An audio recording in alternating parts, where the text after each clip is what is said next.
Good evening, everyone. Welcome to another edition of Discover Your Spirit with me, Brenda Reading. I am your host. I am a registered medium with Lilydale Assembly, and this show is part of a series of shows that a bunch of us do live on Facebook and YouTube. And today I will be talking with a wonderful, wonderful guest, and I'm so glad to have you here. Her name is Christy Simoncelli, and she's going to be a presenter at Lilydale this year. She's got two classes coming up, and I'm going to read her bio to you all just to give you a little flavor of Christy before we let her talk. I know it's torture, right? Okay, so Christy Simoncelli, an MPH, is an astrologer, psychic medium, Reiki master, yoga teacher, and human design consultant. Founder of Hens Crossing in Hamburg, New York, she writes on Substack about her work. She weaves astrology, human design, and energy medicine with over 20 years in public health to bridge science and soul-centered healing. I love how you say that because so much of what we do at Lilydale is bridging the science of mediumship and spiritualism with the soul of us as human beings. And so I love how your bio just works right into it. So, Christy, I know you personally. I know that you've studied with various teachers in the area, one being Angie App. She's also a registered medium. And I think that's how I met you, was through Angie's course in mediumship. And so let's start there, okay? So what brought you to mediumship? That's a loaded question, Brett. I've come to call it sort of my origin story because I don't know what else to say about it. Way back, well, first of all, when I was a kid, I mean, I think I was in my teens the first time I had a psychic reading. My mother was very into all things spiritual, and so I was invited to a party, house party, and the woman was a medium, but also an astrologer. So that was when I was like 15 years old. So I was like, oh, this is cool. I've had so many readings over the course of my life, but back in like 2014-ish, my health started to really torpedo. I was having a lot of challenges that really weren't solved by doctors, and I worked in cancer research for 20 years, so I was like, well, we must see a doctor. This is what we do. And through the course of time and trial and error, I was led to energy healers. Highly skeptical. What is going on here? I don't understand what any of this stuff is. But it worked for me, and it was much more effective for me. And turns out all I really was sensitive.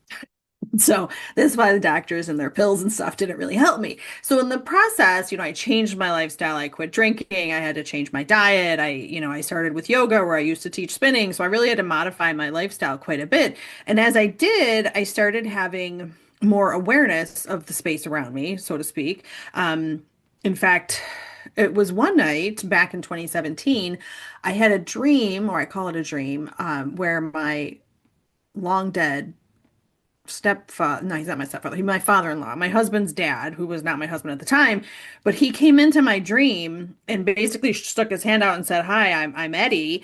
And I, of course, knew who he was because I'd seen his picture many times. And I was like, hi, like, hello. And he came and chatted with me a bit and mostly wanted me to give a hug to my husband. And so when I woke up, I did, and I told him so. And he'd been dead since my husband was a 10-year-old boy. And Wow, sounds like a visitation. yeah, for sure. And he came back a number of times. And it was right around then that I had started exploring Reiki because this was part of what was helping me heal. And I always want to know how everything works, right? So, Mhm. so when this man appears in my dreams and starts telling me things that I can later validate with my husband or, his family members, and I all of a sudden have information about things that were so small and random, but that he knew about, I was like, well, this is beyond. I don't really know what quite to do with it. So that was kind of what piqued my interest. I was already interested in this kind of a realm.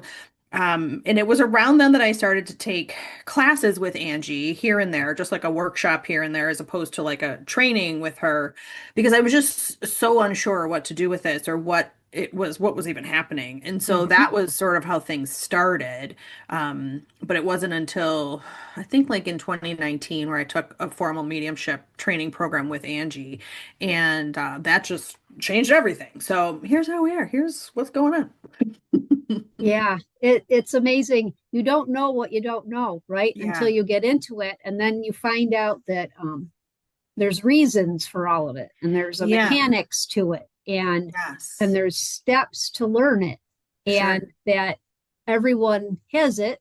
It's Hmm. just, we don't all open up at the same time, and we don't all have to use it either. It's a Right. Yeah. personal choice, Yep. because a lot of responsibility comes with Absolutely. this personal choice, which you know all about.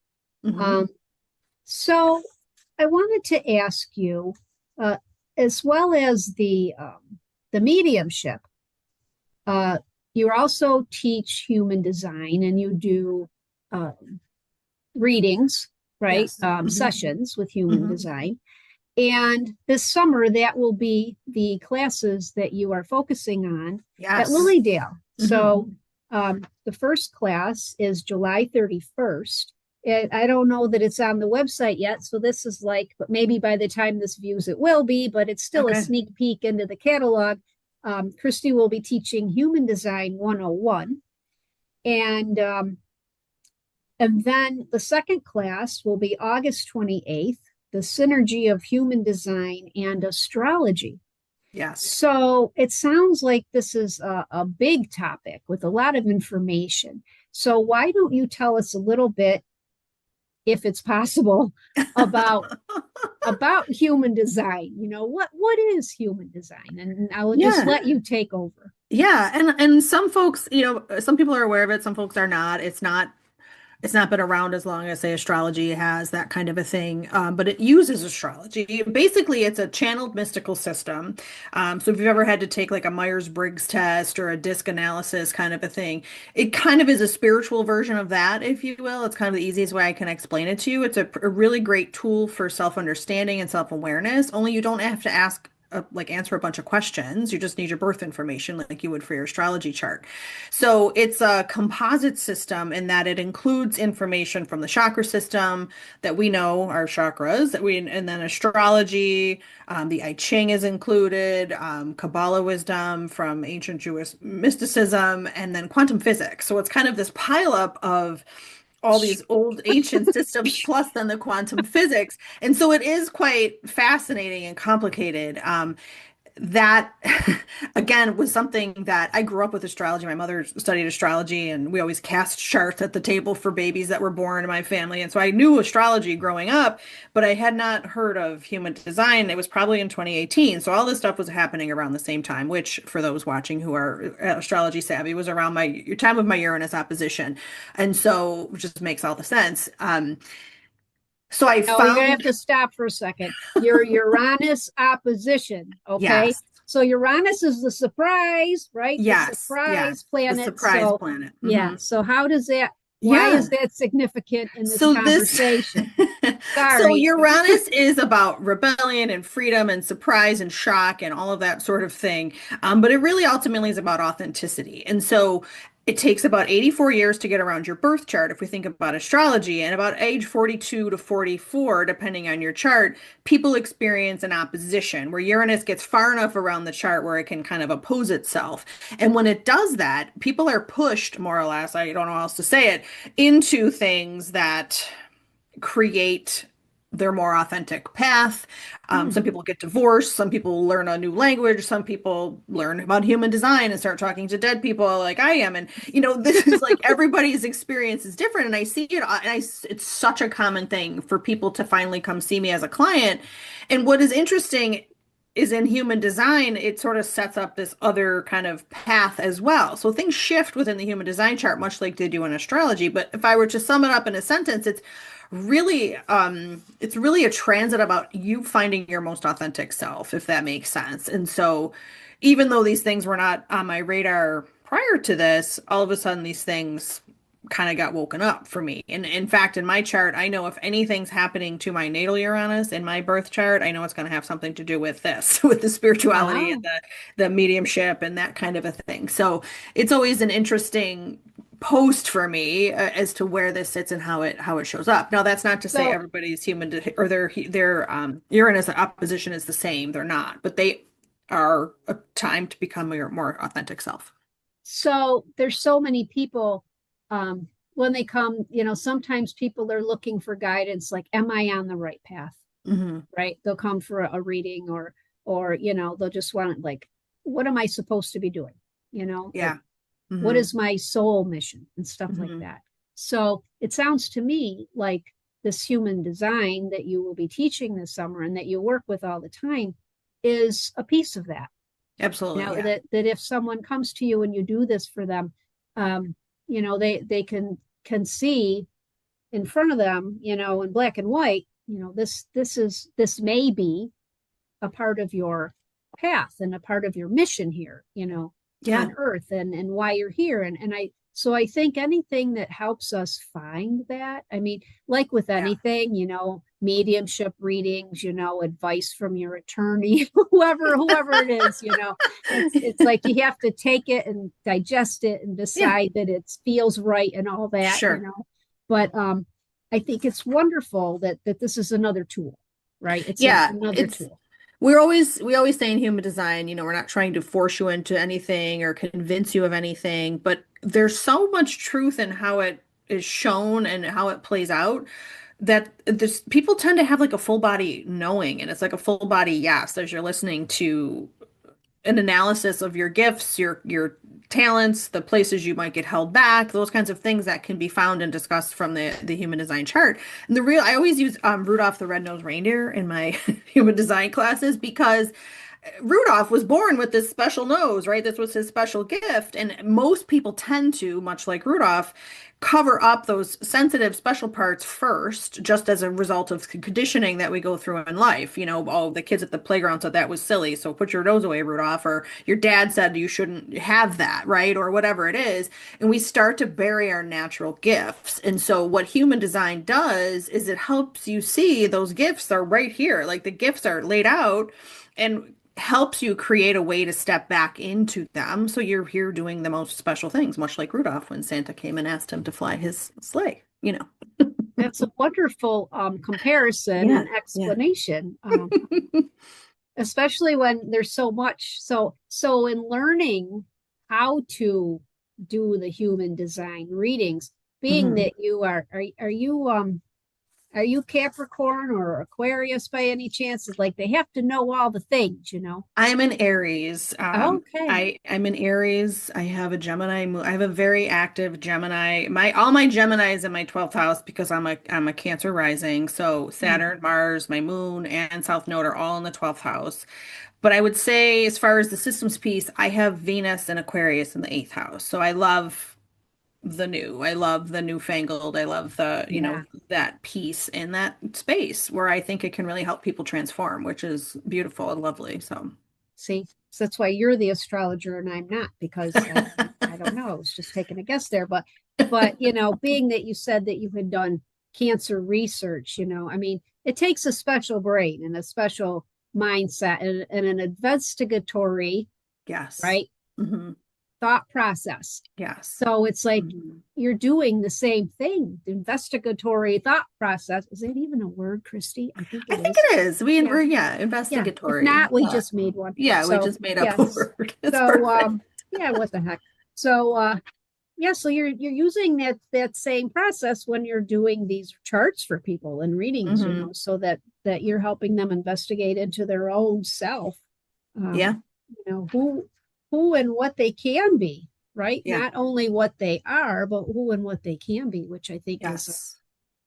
a wonderful gift that you're It's giving to really people. liberating for people when they really step into it. And I've seen so many clients just really, it's almost like I'm giving them, and I'm not by any means, they have permission to do whatever they want, but in hearing what I say sometimes and how I can translate this for them, that it's almost like they get permission to go do that thing that they've been longing to do, or the thing that makes them light up or be their most, oh, I always wanted to do that. and I can verify, hey, it's all right here. You should be doing that. That's why you're pulled to it. There's a famous astrologer who says if it's in your heart, it's in your chart. And I would say the same thing is true about human design, that if there's something calling you or pulling you, it's gonna keep coming for you. And you don't have to answer the door, of course, but if you can, that'd be great. That's what you're here for. Yeah, right. I mean, and I'm sure there's some surprises in those charts that you do for people. You know what I mean? Yeah, yeah, Like, like they might find out things that they never considered, yeah. or it could be something they already know.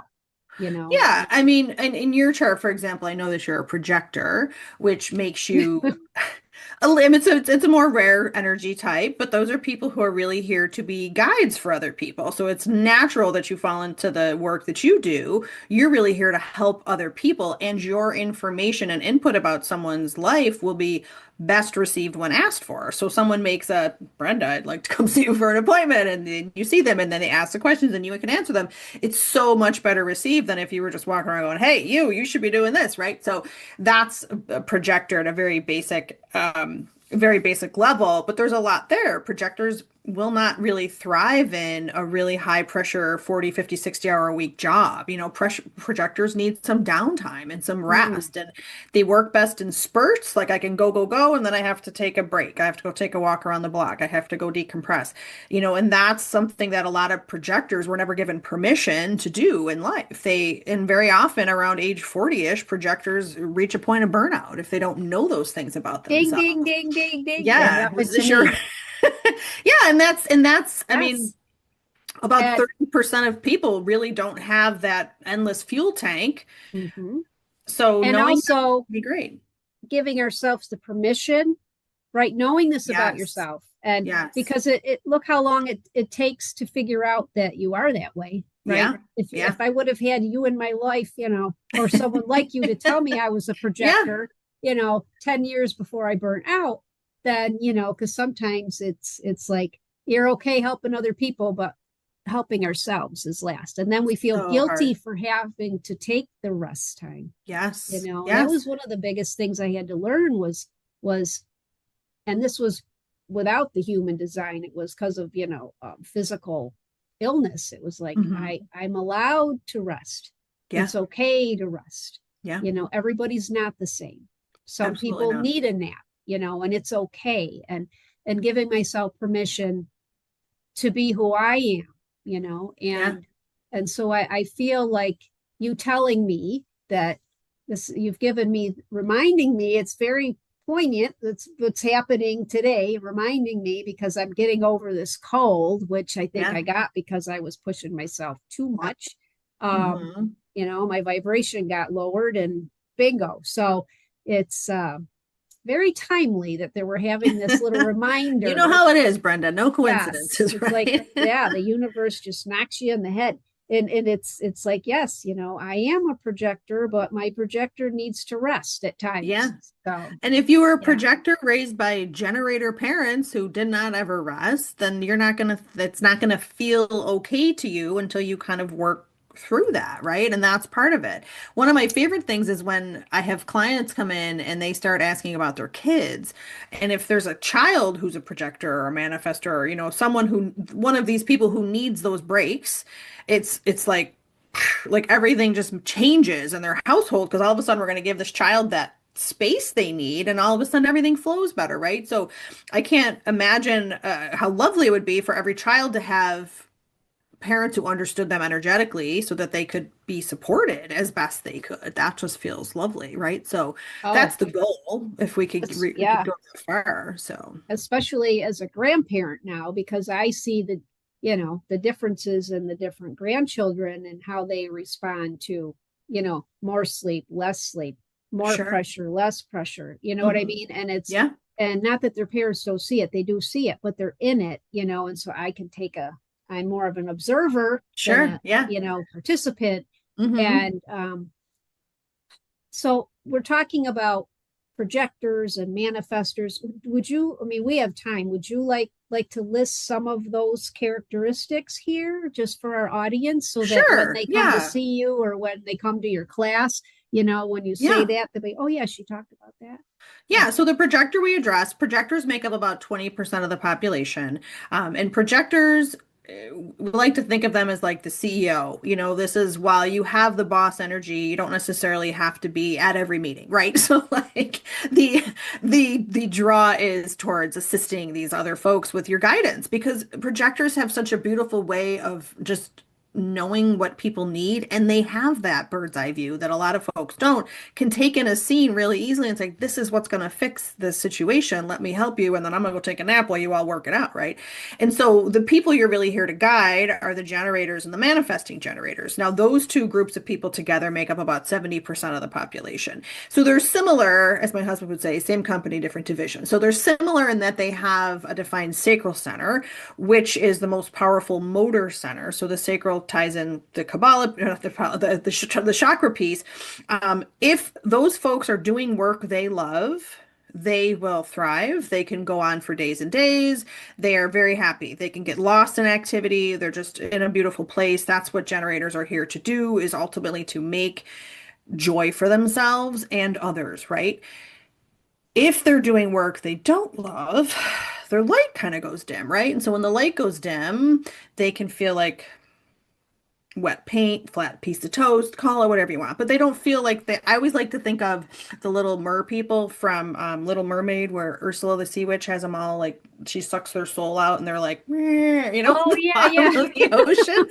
That's sort of like a generator, a manifesting generator who's doing things they don't want to do. So I always say to people, I'm not everybody has the pleasure to love their job. So if you don't love your job, have a hobby, volunteer, do Yes. something that lights that light up for you. Because I always compare those folks to like a lighthouse. If a lighthouse is in the harbor and it's happy and the light is lit, the ships know where to come. They come into the harbor. Think of those ships like the opportunities, the jobs, the relationships, the opportunities that people desire and wish for. That's what generators are here. They're lighting it up. But when it's not lit up, nobody knows where to find you, right? So think of it like magnetism. So for those folks, it's really critical that they're in that space where they can light the light. And so what makes manifestor generators a little different than the generators is that the manifesting generators are much more, I would say, it's we call them nonlinear. So they don't necessarily do things in order. They talk fast, they think fast, they skip steps. They tend to be more on the fly. They get bored easily. Josh Allen is a manifesting generator, just as an example. Oh, Which sometimes is why it might be terrifying to watch because he's like, but they have this instinct and this knowing, like, just got to do this. This is my thing now. Because for both of those types, the bodily energy is so essential. That's like the pull of what draws you to do the thing. So manifesting generators are people who maybe are reading 6 books at one time.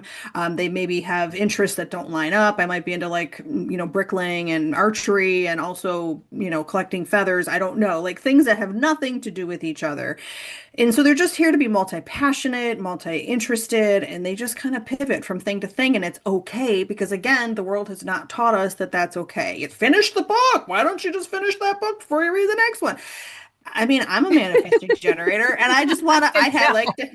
I like to have a piece of nonfiction to pick at. I like to have a good set, like fluff story to keep my, if I'm feeling low, I can just pick it up. I have many books open at one time, and that's just how I was built as opposed to being, oh, she's a flake. She can't commit to anything. I do. I commit to lots of things. The trouble with generators and manifesting generators is they need really strong boundaries because they have this capacity to work, but they don't have to do everything simply because they're invited to do it, right? And so Yeah. that's that piece. Those folks together, like I said, they're each about 35% of the population. They are guided by our projector friends. So every generator, manifesting generator, needs a good projector in their life to help them when they're feeling lost. And then we have our manifestors, which I sort of touched on. Manifestors are much less common energy type. So they're about 8 to 9% of the population. They also, like projectors, work best in spurts. They need breaks. They are the only ones here, though, that are really built to just have ideas, throw them out, and then go take a nap. Like they're just here to very specifically design and create and come up with ideas and then hand it off to the generators and manifesting generators to do the work. So these very much are very specific individuals. They are not for everyone. And I say that, and of course, none of us are for everyone, but manifestors have a very specific way about them. And both of my children, in fact, my two kids that I gave birth to, plus one of my stepdaughters, are manifestors. So to have five Wow. five kids between the two of us and three of them are manifestors. I'm very savvy with the manifestors flow. They just have to do what they want to do. And a manifestor who is not given permission, even to themselves, to do what they want to do is just not going to be happy. They're going to be angry. They're going to feel frustrated. They get really kind of, I would say, off path if they're not doing what they want to do. And so I didn't realize this till my kids were 18 years old. I wish I knew much earlier on in life. It would explain so much of what I experienced as a parent. They don't, not to say they don't care what I think, but like they have their own set that they must do. And so manifestors just Oh, have to do their thing. I have to get my kids and my grandkids done. I Yeah. have to make an appointment with you because it just, Yeah. I mean, I've done charts on my kids, astrology charts, Yeah. the one you get for free at Astrolab and all that, Yeah. which gives you a little bit of a peek under the tent, doesn't really Yeah. go into it too much. Yeah. But this human design thing, it might be nice to at least know if they're manifestors. I think I can tell my son is a projector, I feel. But yeah, so we'll see. You can really tell. There's one final type which we didn't discuss, which Oh, is okay. the reflector. Reflectors are highly uncommon. They only make up about 1% of the population. I bet you in my hundreds and hundreds of client charts, I probably have like five reflectors that I've come across over, and I always get excited when I meet one because they're so fascinating. They are deeply fascinating people. I always think of them as like the canary in the coal mine. And so they have a wonderful way of assessing a space. They're very sensitive to their environment. They're very sensitive to the people they're around. They are full of beautiful ideas. They really need to, every day is different for a reflector because they're so, even the sky will be more dictate things for them. I had one client, one of my first reflector clients, who didn't know anything about this, and she was maybe in her 60s, and she told me that for a long time she'd been tracking where the moon was because she knew on certain days she just didn't feel good and other days she did. And that's exactly what reflectors, they literally can be influenced by the moon at any given time. And so I found that Wow. fascinating that she was doing the thing that she was already kind of set up for in terms of her environment. But they have wonderful minds, beautiful ideas, really, really interesting energy types. I'm pretty convinced that Sean McDermott was one. He still would be one, but I'm about 95% sure that I don't have his birth time, but I'm pretty close to that. But even look at if this is the case, which I do believe it is, the man came in and saw, I'm going to clean up the swampy, locker room. We're going to have character players. We're going to build a family. Reflectors love to build a family. They love to have a good environment around them, whether it's colleagues or otherwise. And so it's, And then you got a manifesting generator just hitting it up on the fly, right?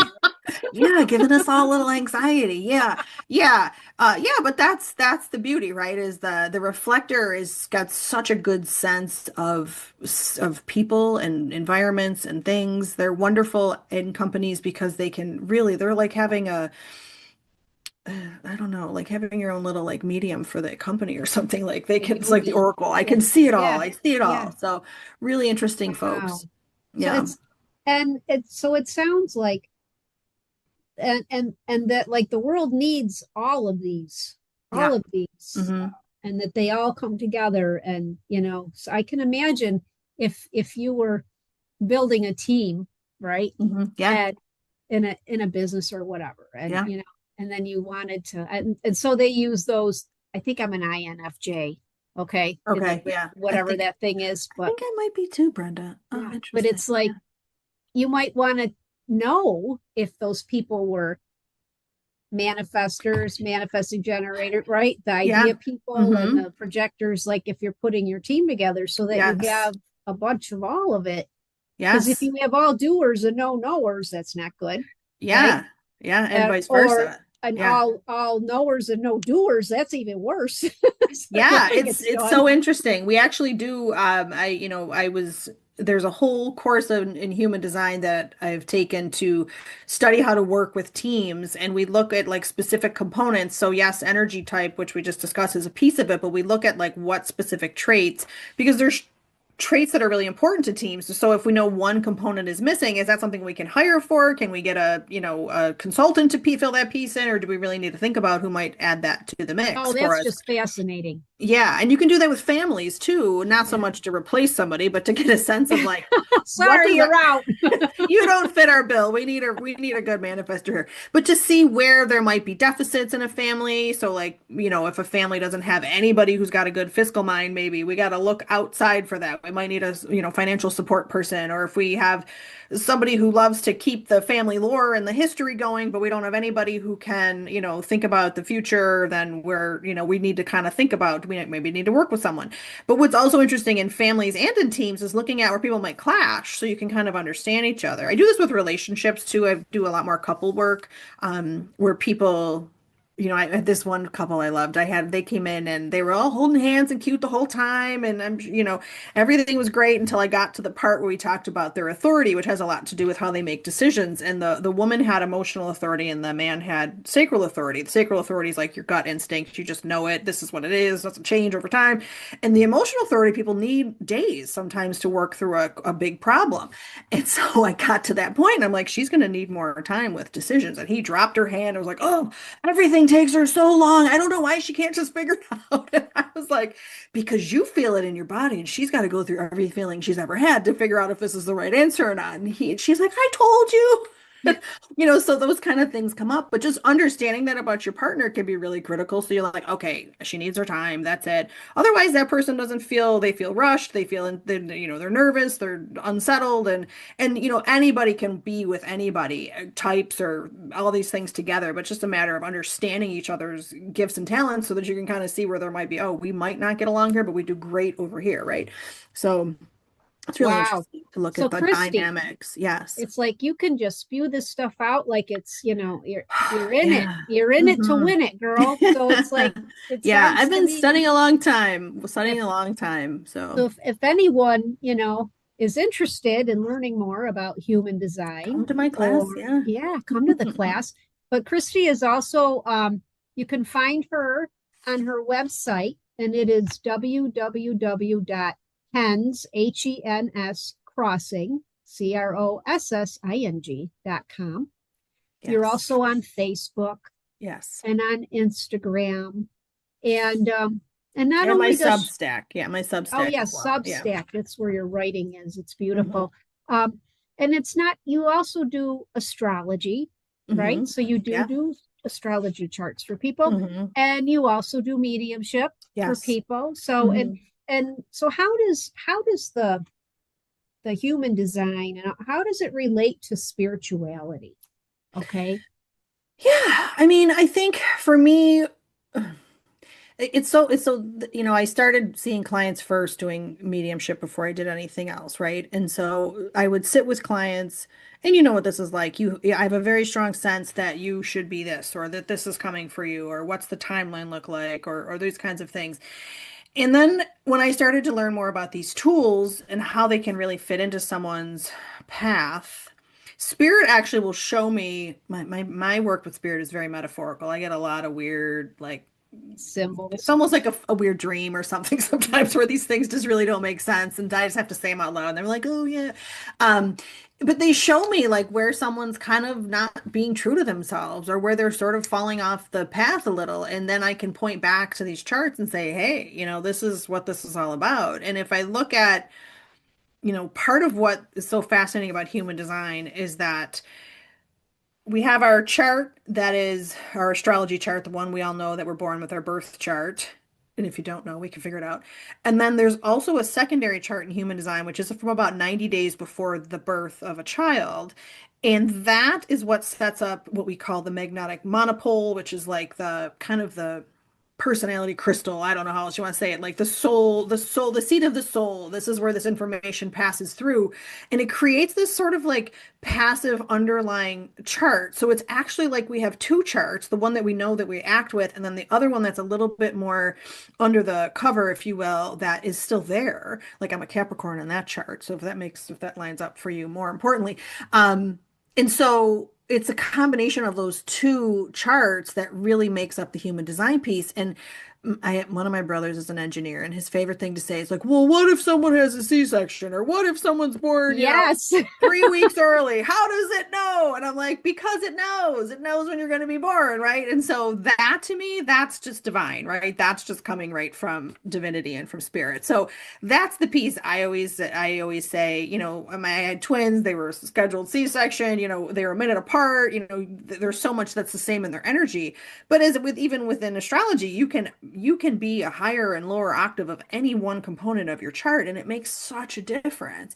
And with human design, it's like, am I stepping into the fullest parts of this, or am I stepping more into the fear-based sections of this, or the shadow, if you will, of this energy? And it gives you permission to just try it all on. And that's the biggest thing about human design, is it's really meant to be an experiment. You're really meant to sort of like feel into it, try these things out, try this approach, see how that works, and really get back to your Rudolph self with your shiny nose, whatever your shiny nose is. If it's And who mediumship doesn't, or it's some other yeah, talent you have. Yeah. who doesn't love their Rudolph self, That got his So all many his people. confidence back, and he was Yeah. just helping everybody with His his hero's light. journey. Rudolph was on a hero's journey, right? So Yes. same Yes. thing. Yeah. Yes. So I just want to thank you, Christy, for taking the time to, because there's a lot going on in the human design, Oh but I yeah. want to say to people, if you can't tell, Christy is a very dynamic teacher, and if you don't understand something, you just ask, she explains it all, and so don't be afraid to take your first human design class if you want to come to Lilydale and take it, or see Yeah. her before then, because it's not Yeah. till July. Mhm. But you will come away with a learning about yourself, and maybe with some feelings of, oh, so that's why I do this, or how maybe this is why I'd like to try this, or maybe how to give yourself more grace, right? Yes. Which for me, that knowing that I need my rest, and it's okay to rest, and don't feel small because you can't go like an Energizer Buddy Yes. for ad infinitum, That's and Projector 101. yeah, and I can keep up with you. Watch me. yes, and it was so liberating in that respect, so Yeah. there's always something that you can learn from these classes. So Yeah. Christy, it's Christy Simoncelli, and henscrossing.com. I want to thank you for coming on my Well, thank you show. for having me. Yes, and for the rest of you, in a couple weeks after this, I'll be back, and by then, I think our catalog should be online, and you're probably seeing a lot of the Facebook events starting to come out. We'll have a nice programming information for you on the new website. We're working on a new website too, so maybe when I come back in a couple weeks, we can take a deeper delve into some of the other classes that are going on, and also get back to the readings I like to do for you all, those spot readings at the end of the show. So I just want to say to everyone, take care of yourself in the next 2 weeks. Give yourself some grace. Christy, I'm sure I'll be seeing you. Thank you again, Yes. Thank you, and Brenda. have a good night. All right. Take care. Thank you.